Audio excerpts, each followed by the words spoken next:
Madaxweynaha Jamhuuriyadda Soomaaliya Xasan Sheekh Maxamuud ayaa gaaray magaalada Asmara waxaana garoonka diyaaradaha ku soo dhaweeyay madaxweynaha dalkaasi Eritrea Isaias Afwerki. Xasan Sheekh ayaa noqonaya madaxweynihii labaad oo Soomaaliya oo booqasho ku taga dalkaasi Eritrea tan iyo markii dalkaasi gooni isu taagtay oo ay si rasmi ah uga go'day Itoobiya sanadkii 1993.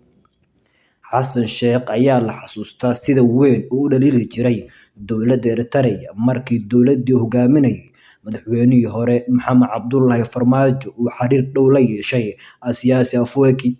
Booqashadiisa Asmara ayaa ku saabsan xoojinta xiriirka labada dal, iskaashiga, qiimeynta iyo xaaladda kumanaan kun oo ciidamo Soomaali ah oo dalkaasi lagu tababaray, isla markaana muran weyn uu ka dhashay qaabkii dhalinyaro Soomaaliyeed tababar loogu qaaday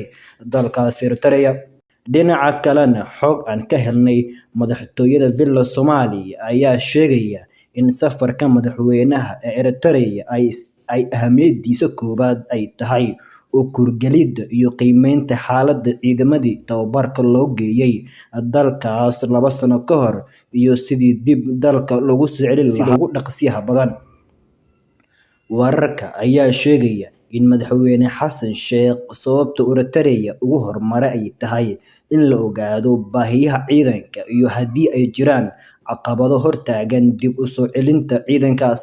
maadaama warar maalmihii lasoo dhaafay soo baxayay ay sheegayeen in arrimo dhaqaale u xayiran yihiin soo daabulidda ciidankaas, iyadoo la sheegayo inay jirto ballanqaad dowladda Qatar horey ugu samaysay xukuumaddii hore oo ahaa inay bixin doonaan